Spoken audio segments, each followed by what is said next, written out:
in 1970. It was a very Okay. cold year.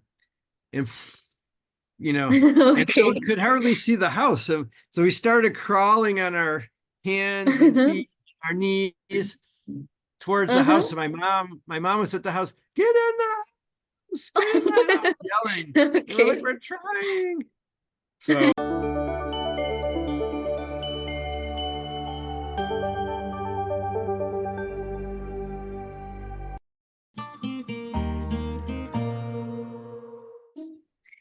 Hello, Sobat Kokamuhi.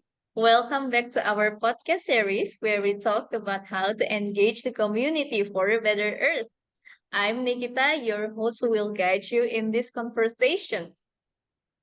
And if you are struggling to think about making an impact, you are in the right place when you visit our video. And don't feel like you are alone because in this episode, we will discuss how to overcome challenges to become an impactful person. And in this podcast, we already have a person who is impactful for me. And yeah, I'm here with Dr. C. Yeah, Dr. C is a professor at the University of Toledo in Department of Geography and Planning. He is also serves as a principal investigator for outreach and research grants funded by Ohio State Agency, NASA, NOAA, and NSF. And one of the program that Dr. C leads is called Globe Earth Mission, right, Dr. C? oh yeah, Yeah. that's my NASA grant, and Mm-hmm. it's a great opportunity for us to work with students around the world. It's mainly for the United States, but we also work with other people. Mm-hmm.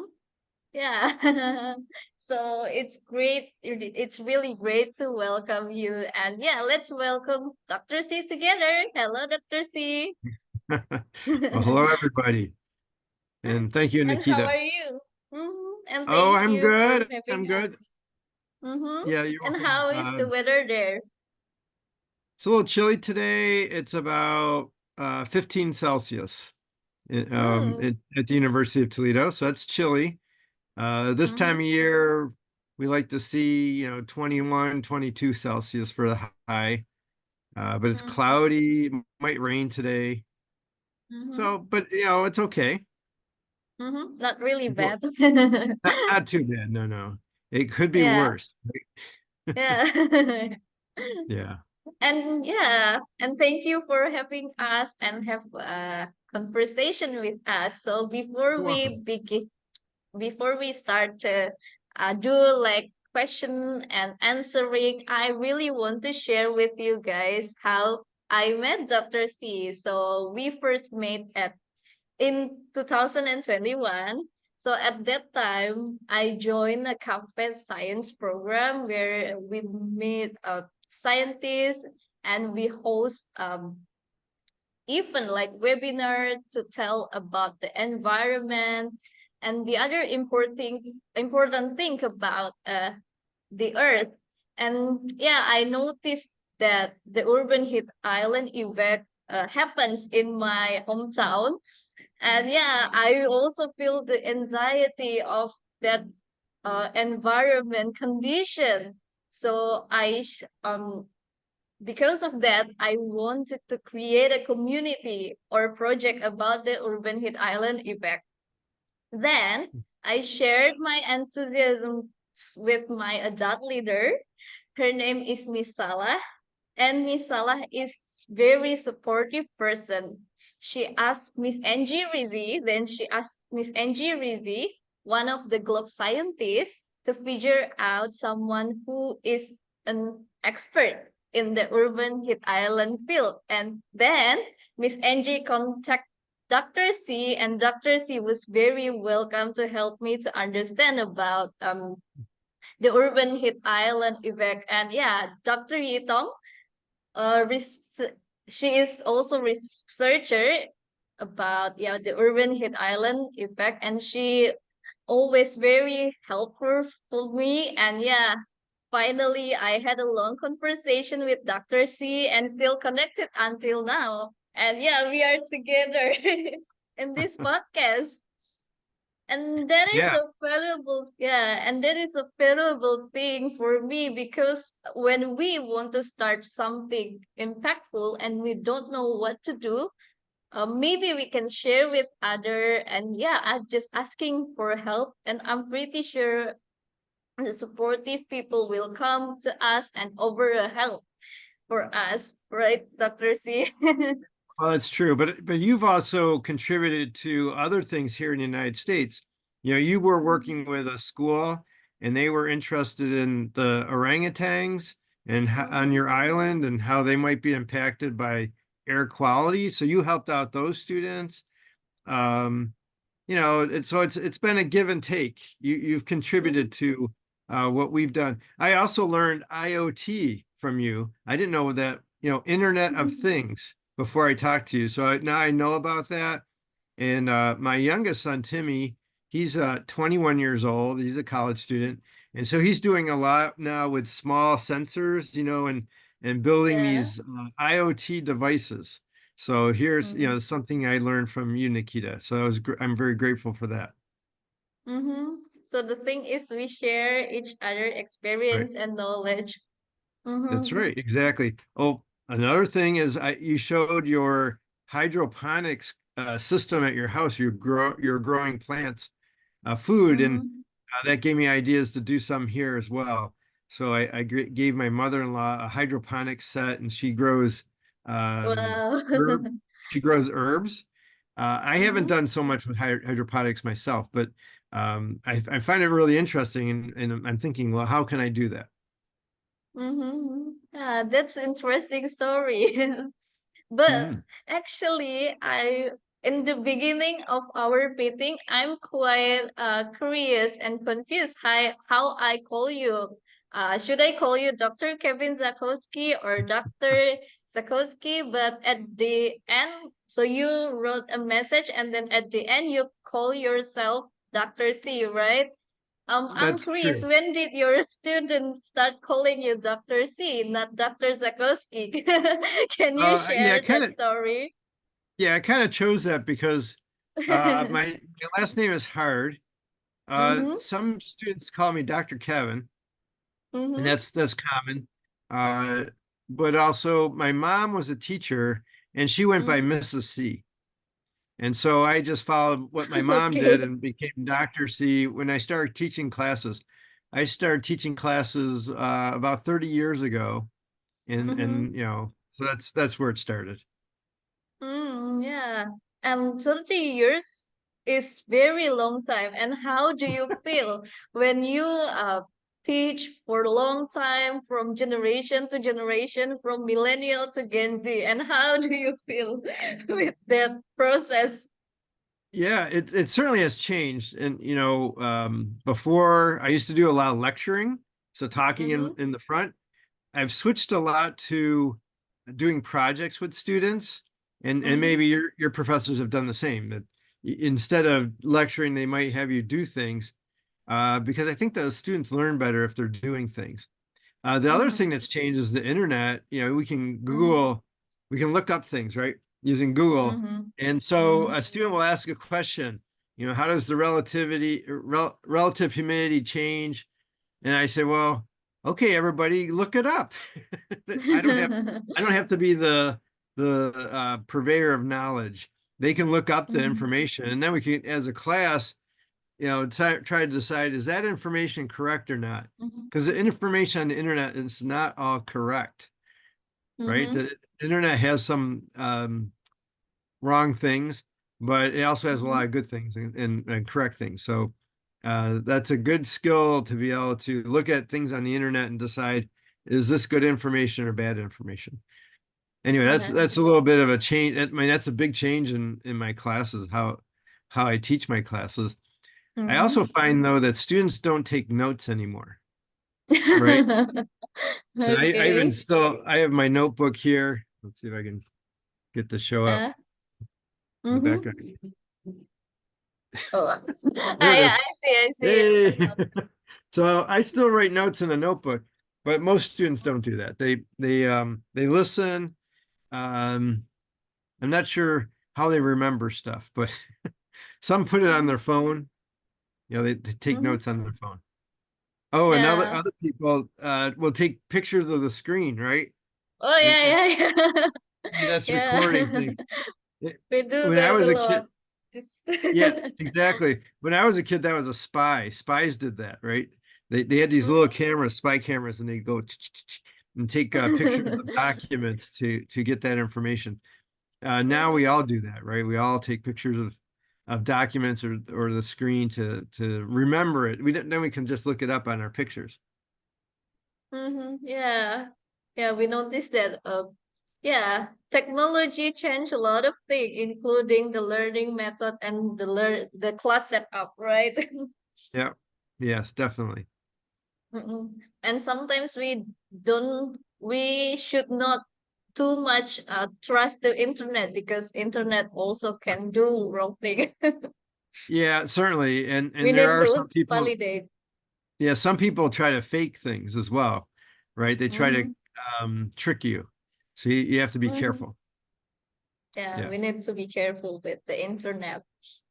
Yeah. And beside yeah, teaching and yeah, studying, do you have any fun hobbies that you have enjoyed until now? Because I think yeah, you are very busy, but to make anything enjoyable, do you still have any hobby that you Yeah, enjoyed? certainly. Yeah, well, because I need to relax, right? Like everybody, you need to Mm-hmm. find something that relaxes you. My Mm-hmm. youngest son, actually, yesterday, he said that he plays video games to relax, but his Mm-hmm. computer is in a box right now. He moved home from college. He hasn't set it up Mm-hmm. yet, so he's feeling stressed because he's not be able to play video games. For Okay. Yeah, for myself, I like to garden, Mm-hmm. especially vegetables. I grow a lot of vegetables. Mm-hmm. And I always feel like when I pull weeds, I'm it's therapy. That had that, oh, that day, today was a bad day. And then I feel Wow. better. Yeah. Mm-hmm. Uh, the other And what thing I is do, your mhm. let's go ahead. No, no, no. I just want to ask, what is your favorite vegetable? That's a good question. Um, I think the thing I like to eat the best is the corn out of our Oh, garden. okay. Corn.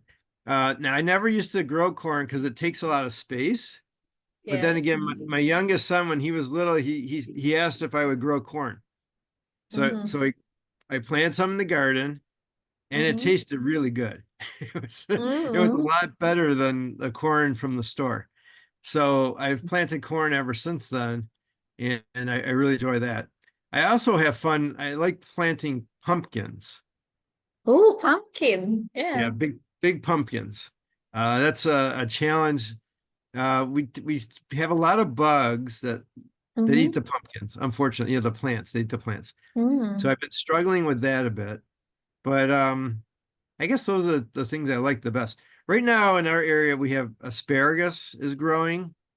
So Mm-hmm. we've been eating a lot of asparagus, and then strawberries will be next. We'll be picking Wow. strawberries.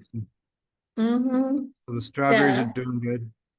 Um, but the animals eat a lot of the stuff. So Yeah. I got some cover for the strawberries this year. Like it's Mm-hmm. a fabric that goes over the strawberries so that animals can't Mm-hmm. get in to eat them. So we'll see how that works.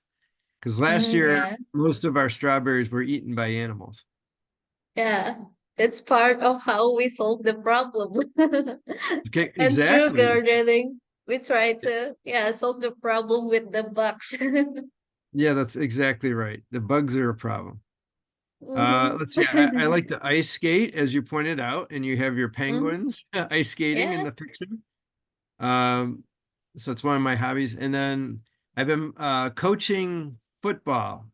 In the United States, we Mm. call it soccer, but um, I really enjoy coaching football Mm. and That's seeing the very kids. nice. Yeah, it keeps me in shape Mm-hmm. too. Get to go outside and run around. Mm-hmm. I show the players things how to do things. So that's a Mm-hmm. good exercise. Mm-hmm. Yeah, that's good thing to hear. And your story becomes your story makes me curious about your childhood and the other funny thing that you experienced. So can you tell us about your childhood and any funny or exciting moment you remember during your childhood? Well, I'll try. Yeah. You know, one of the reasons I've become a professor and I study the weather and other things like that, there was a blizzard in Mm-hmm. 1977. I was 10 years old. And you might Mm-hmm. remember or know that Star Wars, the movie Star Wars, came out in 1977 as well. And I'm a big Star Wars fan. Okay. I love Star Wars. Mm-hmm. But Okay. there was a blizzard and it was very severe. And we didn't Mm-hmm. get to go to school for a week. And they Mm-hmm. call that a snow day. We had snow Mm-hmm. days. And I so much enjoyed that, not going to school, Mm-hmm. that I started Mm-hmm. studying the weather. I started looking, oh, is it going to snow today? And is it going to be bad enough that we won't have school tomorrow? Mm-hmm. So that's why I chose to go to college for Mm-hmm. meteorology to study how the weather works. And then Mm-hmm. I ended up getting my PhD at the University of Michigan. Partly, I wanted to work for the National Weather Service, but I did Mm-hmm. an internship. So if you have an opportunity to do an internship, you should do it. Now, mine was volunteer. I didn't get paid to do it. I went to Mm-hmm. work, but I got zero pay. Mm-hmm. And but I wanted to see what it was like to work there, and I did not like it at all. It was boring. Yeah. So a friend of mine told me about going to graduate school. I didn't know about it before that, but that you could get your master's degree or PhD, Mm-hmm. and that you could get paid to go to graduate school. So that's something, your students may want to think about, in if you're in a science or a technology field or engineering, Mm-hmm. you couldn't get paid. You can get paid to go to graduate school and get your master's degree or PhD. So anyway, Mm-hmm. that's something I want to throw out there. Um, Funny, I guess this is funny, but I'm not sure how much funny. So Okay. I was playing hockey with my brothers. We were playing hockey Mm-hmm. outside. We were skating Mm-hmm. on ice, and the wind started to blow and the snow started falling. This is that same Mm-hmm. 1977 and 1970, a very Okay. cold year. And you know, and so we Okay. could hardly see the house. So we started crawling on our hands and feet, our knees towards the house. Uh-huh. And my mom was at the house, get in the house, get in the house, yelling. And we're like, Okay. we're trying. So I think the wind probably wasn't that strong, but I think we were having more fun than it wasn't scary. We were just, but anyway, Mm. it was kind of fun to Mhm. be in the storm. Mm, yeah, yeah, yeah. So you love the snow very much. I Maybe do. that's I why do. you learn about the urban heat island because Well, you're trying to cool the thing. right. Try to keep it colder. Yeah. There's there's truth to that. Yes. How can you ice skate outside if it's too Hmm. warm? And Yes. I've managed to do some strange things. I call my ice skating rink in the winter, I call it my a winter garden because I Mm-hmm. have to put water on it and then Mm-hmm. I have to try to keep it cold and try to Mm-hmm. keep the ice healthy. And I've learned a lot of things. Like I can have ice form in my backyard even though it's above zero. It might be Mm-hmm. warmer than zero, but there's still ice forming. And that's because radiation is going to space from the surface. So the surface cools below freezing, even though the air is Mm-hmm. above. So that's kind of it's very scientific, actually. I've Mm-hmm. learned a lot of science by having an Mm-hmm. ice rink in my backyard in the winter. Mm. Yeah, that's a really interesting experience. And yeah, you say that you in your childhood you love to skipping school, and then you now you go to school every day, go to the campus every day. What kind of the mindset of you that changed about school? How do you Oh, I see don't think the anything changed. oh no. No, no, I still love to have a snow day and miss school. Um, but I'll tell you that I have worked very hard, Mm-hmm. and part of it was my brothers, they're smarter than I am. So Mm-hmm. they got to go to programs for Mm-hmm. smart students, good students. Um, and I wasn't. So when I was 10 years old, I started studying for my classes. And I remember I opened up my social studies textbook and started reading it, Mm-hmm. 10 years old. Mm-hmm. So I've worked very hard ever since then, and it's paid off. Mm-hmm. I have a much better job than my brothers. Don't tell them. But Okay, okay. yeah, Okay. but I do, a professor's job is a good job, and I make more money than they do, even though they are technically smarter than I am, I think, natural ability. Okay. They have more natural ability, but I work much harder than they do. Um, Mm-hmm. so yeah, I did go to college for 10 years, right? Mm-hmm. Undergrad for 4 and then 6 to get my PhD. I Mm-hmm. really enjoyed graduate school.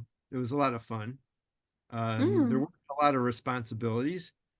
After graduate school, I got married, I had children, I have a job as a professor. There's more responsibilities, not as fun as Okay. graduate school and going to college. Mm-hmm. So, but Mm-hmm. I still it's good. I have a good life, and um, I've done very well, and I'm proud of how I've done in my Mm. life. Yeah.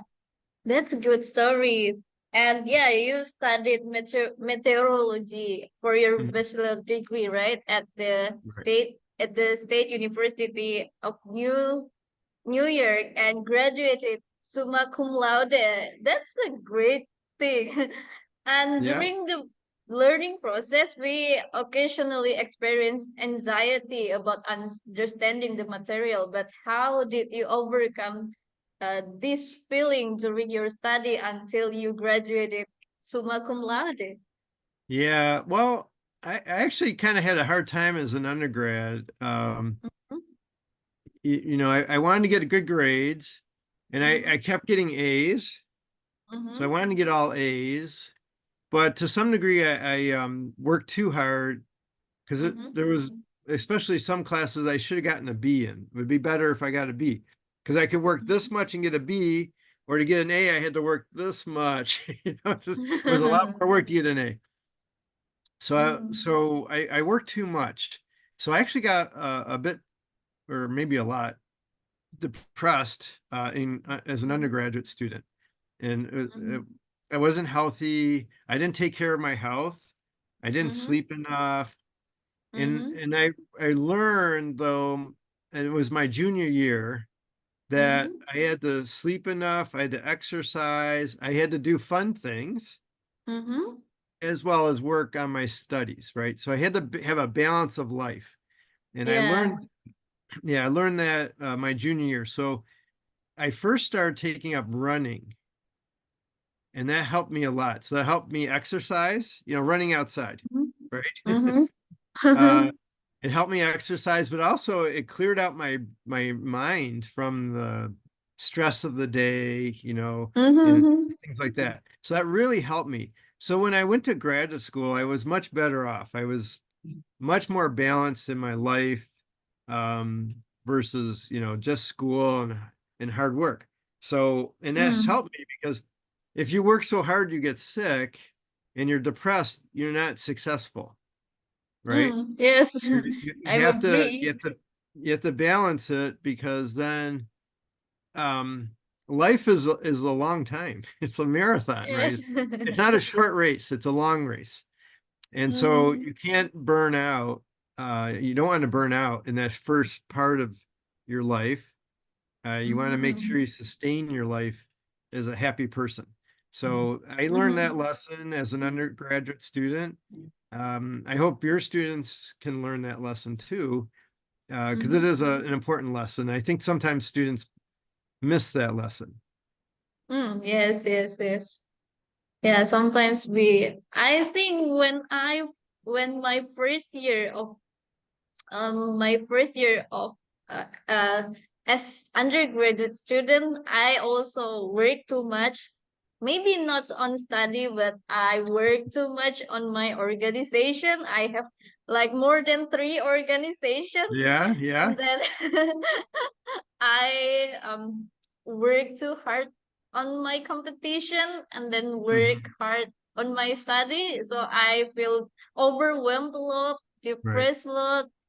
Yeah. And yeah, I aware that life balance is important. So in nowadays, whenever I get stuck, I will go outside, maybe looking for delicious food or Oh, that go sounds good. to Yeah. yeah, go to a place that full with trees, the green Mhm. thing, and yeah, just trying to restart the brain because our computer really need to restart after for a long time. Why not Right. we give ourselves to restart by go to the wonderful place for recreation or just go sleep.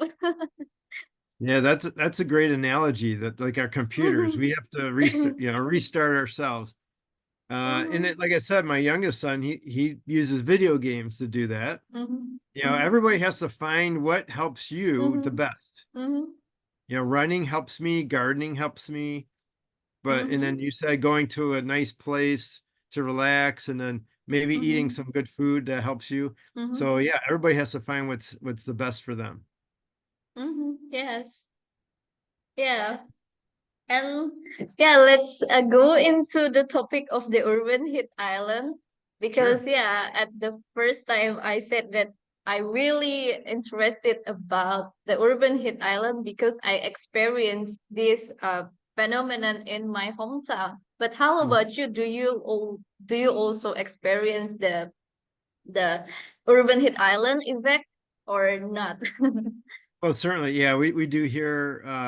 Mhm, Pretty much every small town, big mhm, city mhm, has an urban heat out effect. It's amazing. mhm, I every day I live in a rural area outside of mhm, Toledo, and then I mhm, drive into work, and mhm. my car has a thermometer on it, right? It tells me the Mhm, temperature of the car. And every mhm, day the temperature goes up when I go into Toledo, and then when I go mhm, home, the temperature goes down when I get to my home. mm, So it's cooler mhm, where my house is than in Toledo. mhm, And that affects the plants. So uh, mhm, the plants in Toledo grow sooner in the spring than mhm, they do at my house. And I think they last longer into the fall. They don't mhm, die off as fast. So yeah, I experience it that way. Um, one thing I've learned recently, and we've been studying, are artificial turf on sports fields. And do you mm. have those in Indonesia? Do you have artificial Oh, turf? oh, what it looks like. It's like plastic. It's a surface. It's not grass, but it looks like grass. Hmm. You play football on I it. I don't really see that thing in my area. Okay. Okay. Well, they I do think that I in the need a United lot States. of research of that thing. Okay. Well, in the United States, they're doing it more and more, especially at high schools, Mhm, and they have this mhm, artificial turf. Well, this artificial turf is hotter than any other surface. And mm, and yet then the children are playing their sports on the artificial surface, or the mhm, playground might have artificial surface. So they're getting mhm, hot. The kids are getting really hot doing these things. mm, And I have seen kids, they get overheated and it affects their health. mhm, So mhm, that's another way I've seen it is, mhm, negatively impacting people's health, this urban mhm. heat out. And like I said, especially these artificial surface sports fields. Ah, that's new thing to me. But I forgot to as you help explaining about the urban hit, what is urban hit island in basic word? Can you help Okay. the audience to understand about the urban heat island effect in simple words? Well, we'll see if I can do that. Okay. So cities tend to be warmer than rural areas, Mm-hmm. partly because city materials like asphalt roads or Mm-hmm. cement, sidewalks, or Mm-hmm. buildings, buildings are made out of brick or cement. They Mm-hmm. absorb the sunlight and convert that sunlight Mm-hmm. into heat, and they heat up, and they retain that heat throughout the night and then the next day. And so that Mm-hmm. is gets warm. In the rural areas, we have plants, Mm-hmm. we have grass or trees. And the Mm-hmm. trees, the plants, yes, the sunlight, they absorb the sunlight, but some of the energy is converted to water vapor, it evaporates Mm-hmm. water through Mm-hmm. transpiration or Mm-hmm. evapotranspiration. So some of that energy goes into that, and then some of the energy is absorbed by the leaves, but given off rapidly. It's not held by the plants. So those are two reasons why the rural areas are cooler than the urban areas. It has to Mm-hmm. do with urban areas are built, right? Built by Mm-hmm. humans, and they retain heat. So if there's Mm-hmm. ways we can reduce that heat, one way is to plant trees in urban Mm-hmm. areas or other vegetation. People talk about they put a green roof, so it's vegetation on the roof. Mm-hmm. Um,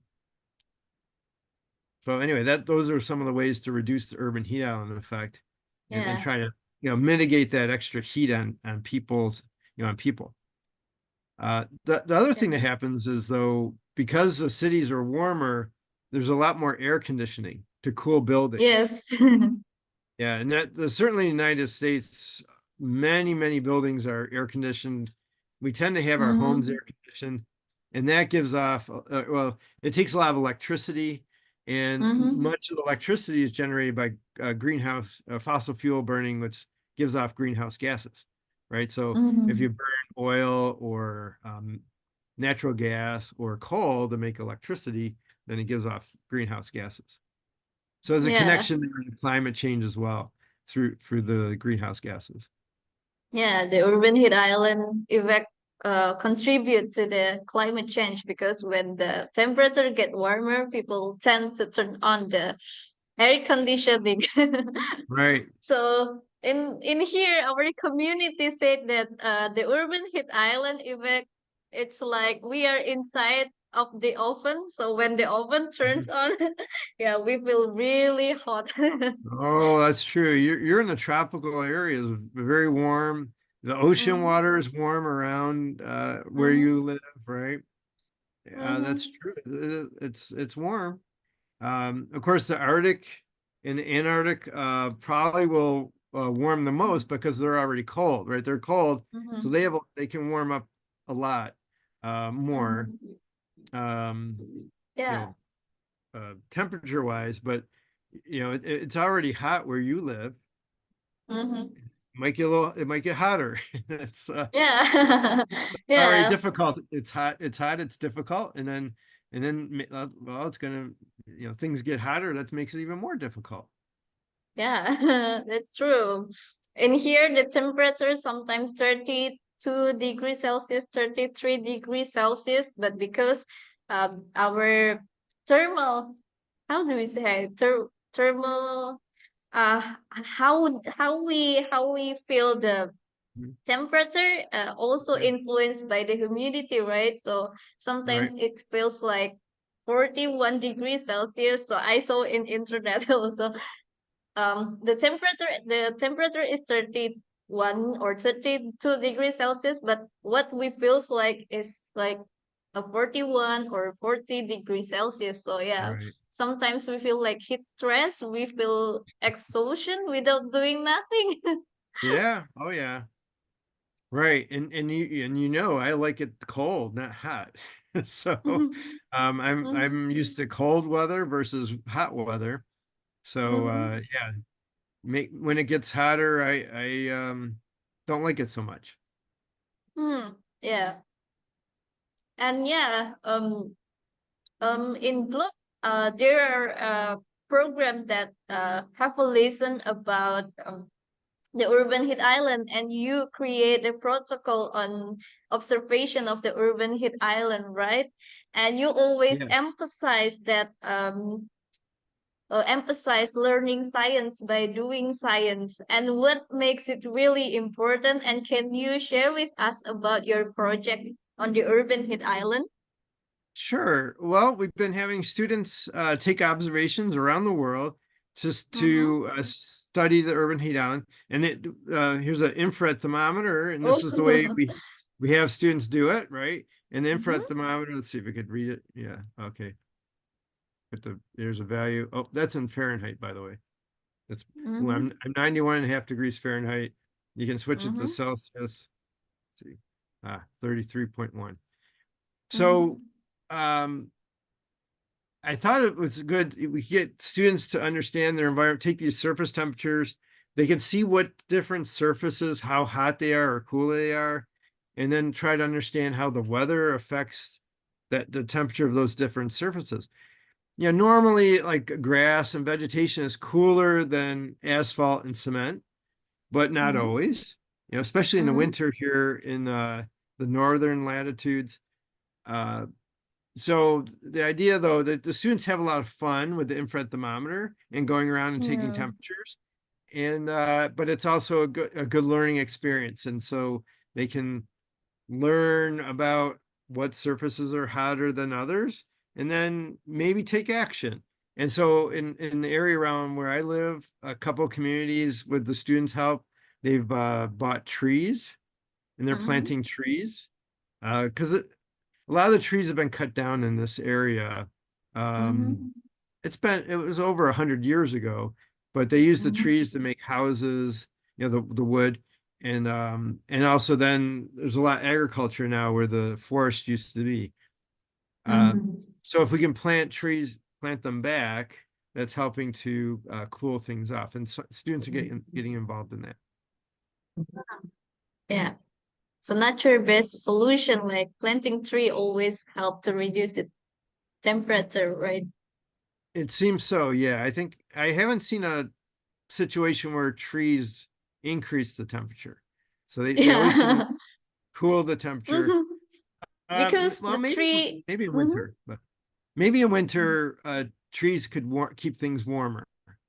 Mm. Under the tree it would be warmer in the winter than out exposed in the field, I suppose, in the northern latitudes where it gets very cold. Mm-hmm. So I guess Yeah. trees don't always keep it cold, cooler. Mm-hmm. Yeah, because the tree reflect the sun radiation, and tree also eat like they eat the carbon dioxide that Yeah, warming the earth. And yeah, yeah. because the tree works to do photosynthesis by, yeah, like absorbing CO2, and that makes the earth better, right?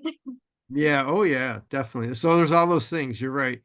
Right, and the trees also evapotranspire water, Yes, right? yes, yes, So it comes out yes. through their leaves and it converts the energy from the sun into evaporating the water, and it puts water Mm-hmm. vapor in the air, which helps to Mm-hmm. have more rain again and keep things moist. Yes. Mm-hmm. Mm-hmm. Yeah, because the plant also absorb the water, and yeah, helps evaporation. Yes. Yeah. Mm-hmm.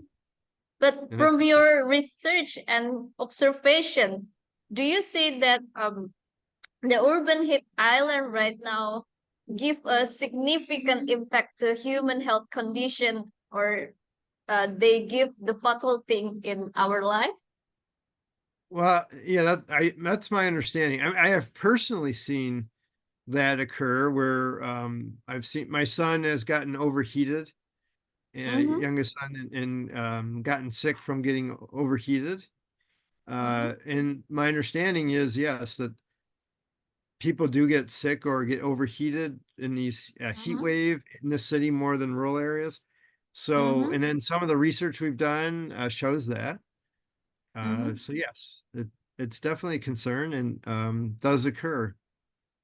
Mm-hmm. So that's why it's really important to gain the awareness of the urban heat island. Certainly. And especially when there's a heat wave, when it's extra hot, Mm-hmm. and then we have to be concerned, well, are there people who might be vulnerable to heat stress? Or, you Mm-hmm. try not to do things that will get you too hot. And make sure Mm-hmm. you drink a lot of water, right? Mm-hmm. So even yesterday, it was warm here yesterday, not today, but yesterday it was maybe 26 Celsius. And it was sunny out. Mm-hmm. I was outside all day. We had students come to a festival and they were doing science at this festival. So I was outside all day. And then I got home and I didn't drink any water. I forgot. Mm-hmm. And then I Mm-hmm. went to the football game, the soccer in the Mm-hmm. United States, the football game. And so I was outside till 7:30 p.m. And I got home. Mm-hmm. Okay. And I was fine. I forgot to drink water again. Mm-hmm. I went to bed and then I got a cramp in my leg. And you know Mm-hmm. what cramp is? The muscle tightens really strong, Mm-hmm. right? And that's because I wasn't drinking enough water. So, here I had effects from the heat yesterday myself. So Mm-hmm. everybody has to be aware, right? And drink enough water and take care of other people Mm-hmm. too. Yeah, taking care of people and taking care of ourselves is important. And when we back to the concept of learning science by doing science, by do observation, and we do Mhm. the observation in ourselves, we do the observation to other people condition. We will try to learn what's happening rather than maybe just reading the book and not noticing Mhm. anything happen in our life, right? Certainly, yeah. I mean, that's the way to do it, I think. And I learned I didn't come up with all these things. Other people have done research on how do people learn, and people generally learn by doing. And you can Mm-hmm. think of an artist. An artist learns by painting and drawing, right? A Mm-hmm. musician learns by practicing their instrument. Mm-hmm. A football player learns by playing football. It's just, Mm-hmm. and you have to talk to them sometimes. You teach them, but in science, Mm-hmm. sometimes in school, where the teachers and professors they tell us about science, right? Or we Mm-hmm. read about science in a book. But science Mm-hmm. is the same way. You learn science by doing science, by observing your environment, taking observations, analyzing the data, asking questions about why is this happening, and then trying to answer that question by collecting data. I mean, that's what Mm-hmm. science really is. And Mm-hmm. sometimes we forget to do that as people. We forget that science should be done. Mm-hmm. Right. It should be an action. Science is an action. Mm-hmm. Yeah, science. Sometimes we need to learn science with the action. And I want to ask you as a researcher, because Mhm. you do some research and yeah, do an observation with your student and with other researcher. Mhm. So I think when we do the research, sometimes we get stressful. We face trial and error, and sometimes Mhm. we asking question, but yeah, we don't get the answer. But what drives and encourage you to continue studying and conducting research until you are a professor and principal investigator on certain project. Well, that's a good question. What motivates me to do this stuff? Uh, Mm-hmm. Now this may not be the answer you're looking for, but Uh-huh. I have a wife and children, Mm-hmm. and my wife stayed home and took care of my children. So Mm-hmm. I was a main worker, right? Mm-hmm. They call breadwinner. And Mm-hmm. so it was important that I do a good job at my job and so that I Mm-hmm. can make money. Now, as a professor, I don't get paid in the summer. I get paid in the school Mm-hmm. year to teach. But the way I have to get paid in the summer is by doing research. Okay. So getting grants. So then the government Mm-hmm. pays the university, then the university pays me to do that research. So, that might not be the answer you're looking for, but it's to support my family. I worked Yeah. really hard to get grants. Now, Mm. I'm supporting my family by doing good things and Yes, leading yes, research. that's true. Yeah, helping students because I fund a lot of students to do the research, and that's very, very rewarding. So it's a couple, I have a couple different areas of research I do. One, of course, is urban heat island effect.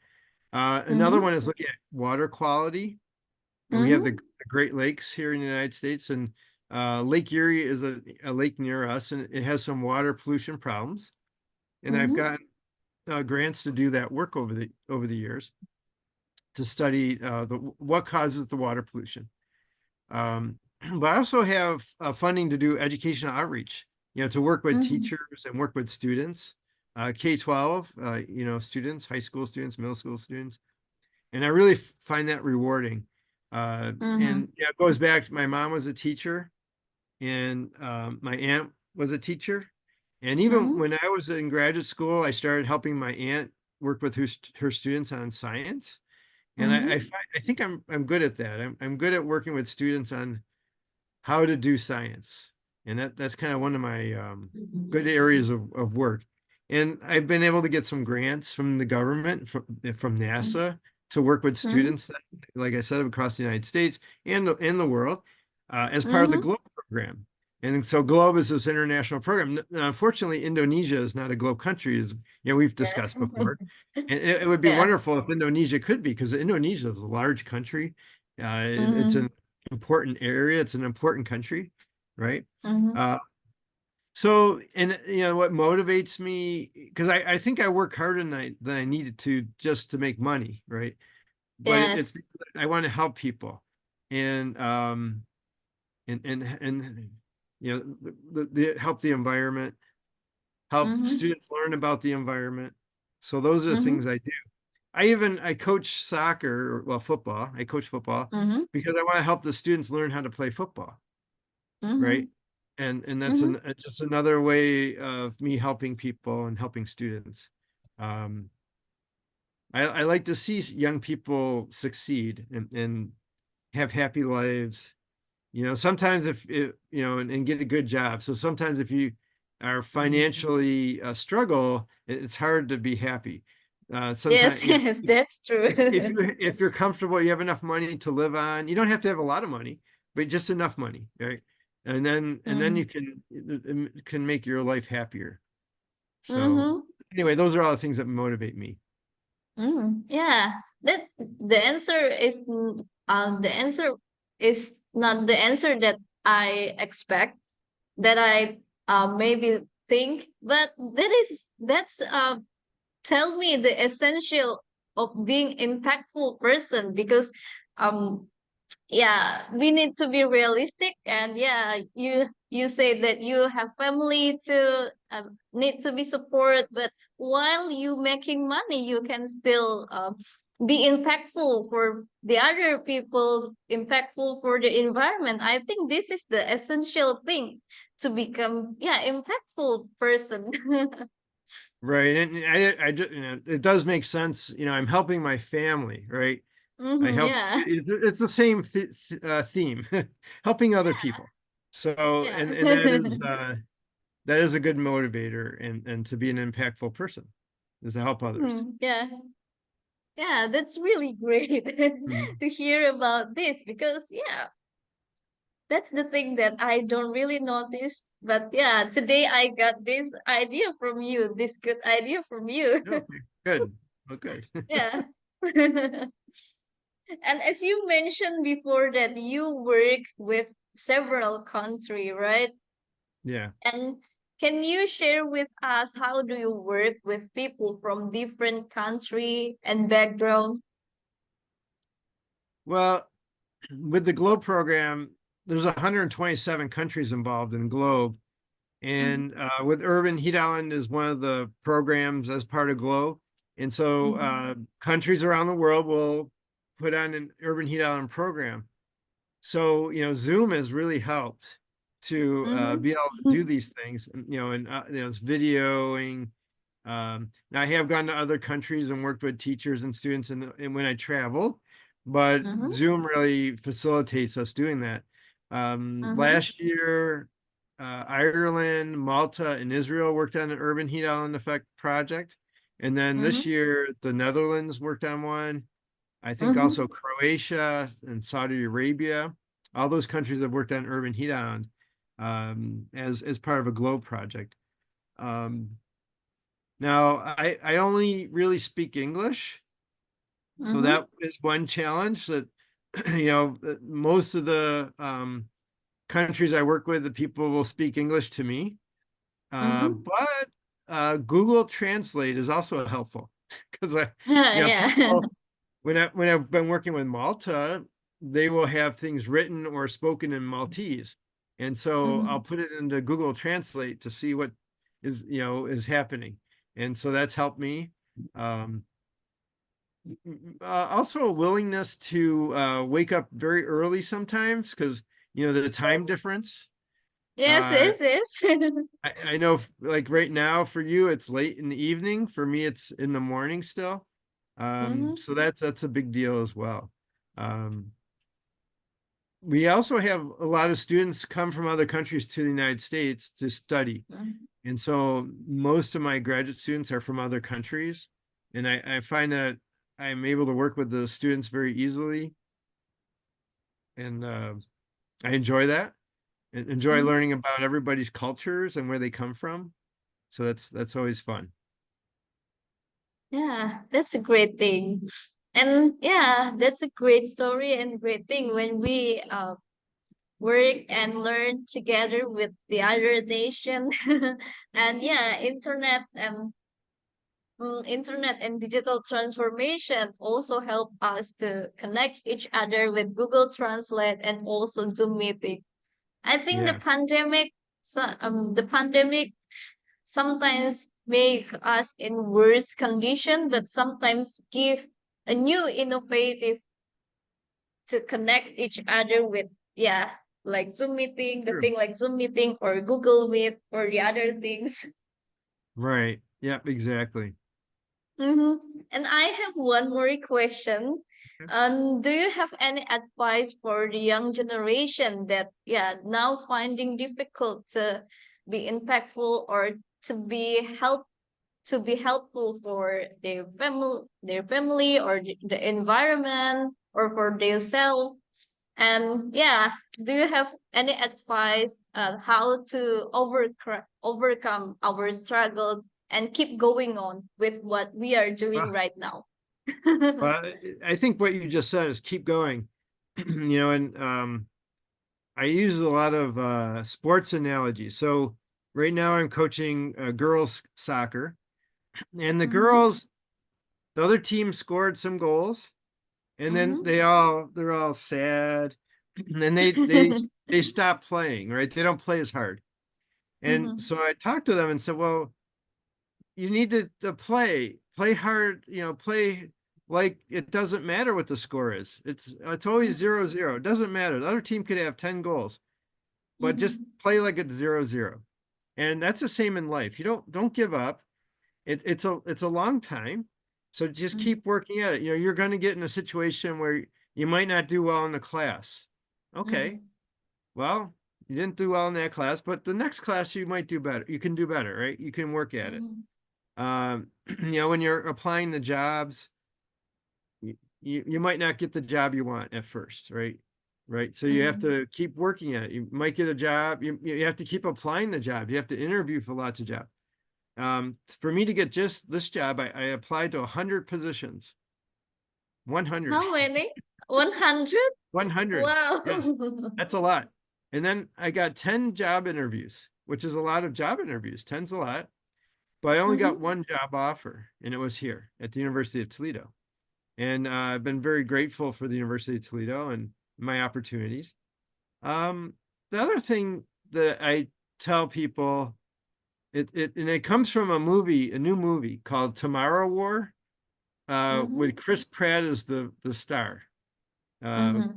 I don't know if you know Guardians of the Galaxy. Chris Mm-hmm. Pratt is the movie star in Guardians of the Mm-hmm. Galaxy, but he's in a different movie called Tomorrow War. And he has this quote, but I think it describes my philosophy in life, is you have to be willing to do things that other people are not willing to do. Mm-hmm. Okay. So Mm-hmm. you have to be willing to maybe stay up all night to study for the test, or Mm-hmm. I've done things like I've driven 3 hours to hand deliver a proposal to get Mm-hmm. funding, right? Other people might not be willing to do those things. So that is, Mm-hmm. you set yourself apart from other people if you're willing to do things that other people aren't. Now, I've made the caveat, it has to be legal, nothing illegal. When I say you have to be willing to do things other people are not.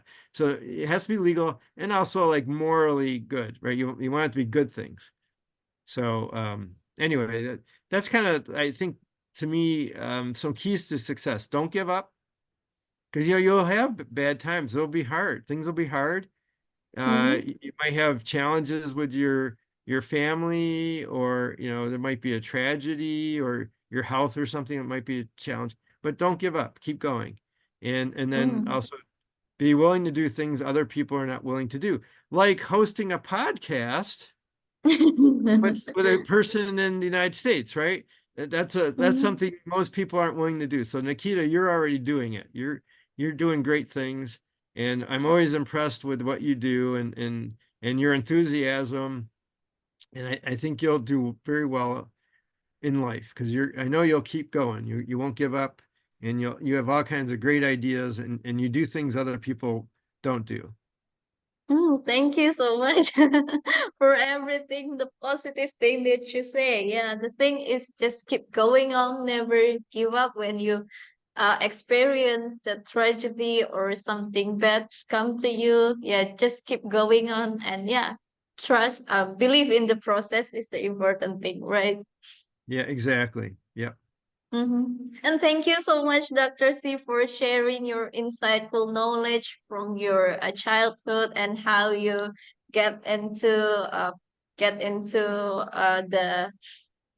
the into professor, and then how you also expand about yeah the dangerous thing in urban heat island and the research in urban heat island, and after that you encourage us with your positive words.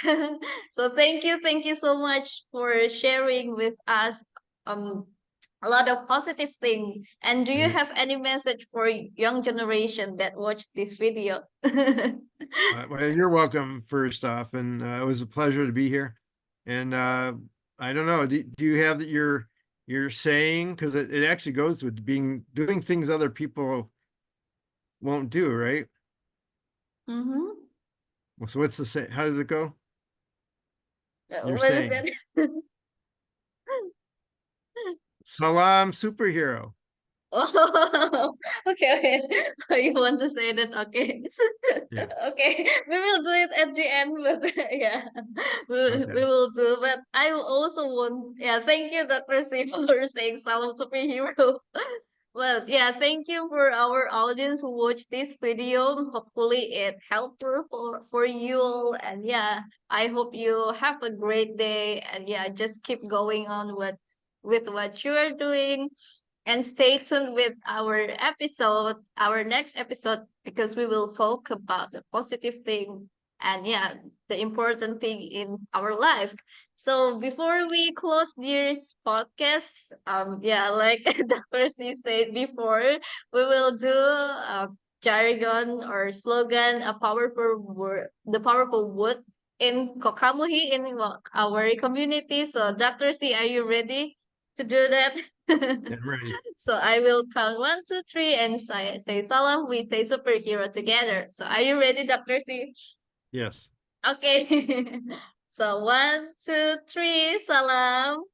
Superhero. Superhero. Okay, Superhero. Oh, thank you. all right. Okay, okay. Thank you Thanks, so much for Nikita. our audience, for All watching right. this video, and see you next time. Bye bye. Bye-bye.